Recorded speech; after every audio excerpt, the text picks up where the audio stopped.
Donc en fait, la formation de M2 Géoterre, c'est une formation qui s'étend sur 6 mois, donc elle est assez courte et assez dense. On apprend une méthode qu'on va appliquer par la suite dans les différents stages, mais aussi dans la vie professionnelle.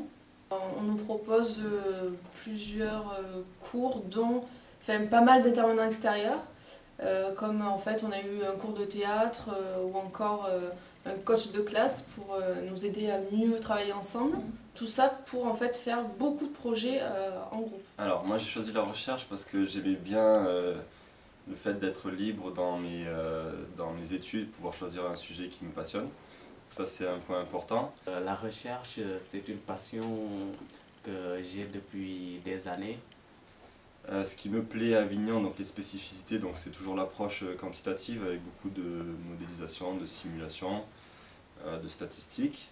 Donc pourquoi Avignon? Parce que Avignon en fait ça fait partie pour moi d'un passage obligé. En fait, on croise les infos géographiques, on les traite, tout ça dans le but de répondre à une commande ou d'élaborer un projet. Donc différents projets avec différentes temporalités, avec des projets de groupe de 4 à 16, donc soit la totalité de la promotion. Par exemple, le premier projet, c'était un projet d'une semaine sur l'assise territoriale d'une salle de concert. Donc c'était plutôt orienté géomarketing. Donc là, il fallait mobiliser les outils, mais aussi il fallait aussi savoir s'organiser en groupe, donc soit sur une semaine faire une production intense. Ensuite, il y avait deux grands projets qui étaient sur 6 mois par contre. L'un, c'était plutôt sur une question particulière qui était donnée donc, par le commanditaire, c'était la Société du Canal de Provence par exemple, dans ce cadre-là. Et sinon, l'autre projet, c'était l'évaluation d'une politique publique.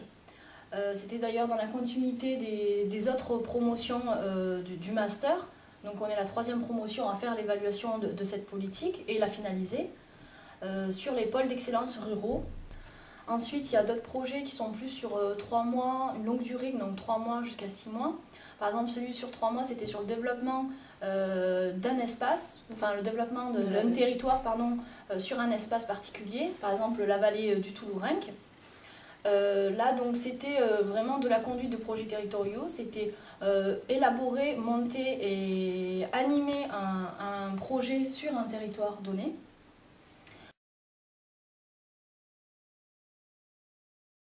J'ai commencé la recherche depuis 2 années et depuis 2 années en fait je fais de la recherche quantitative mais sans théorie.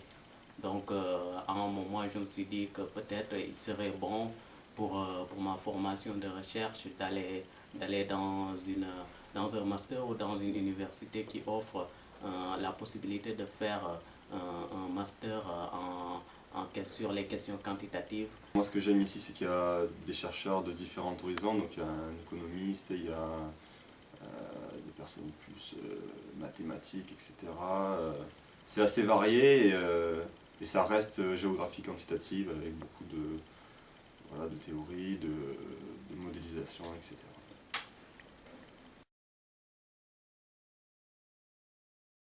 En stage de fin d'études, il y a des gens qui vont plus s'orienter vers des entreprises privées comme Imochamp ou des entreprises d'éoliennes, oui.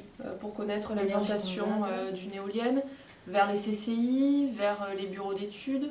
Après, on a plus les gens qui vont faire leur stage chez un bailleur social ou dans les collectivités ou à la poste ou les collectivités publiques. Pour en fait mettre en place un plan de déplacement d'entreprise par exemple. Oui, ça reste une formation pluridisciplinaire avec une ouverture, comme elle disait, sur différentes thématiques. À partir du moment où on rentre dans le stage, on a différentes thématiques, que ce soit les énergies renouvelables, le géomarketing, que ça soit rentrer aussi dans, comme on disait, dans les services publics ou encore dans des entreprises privées.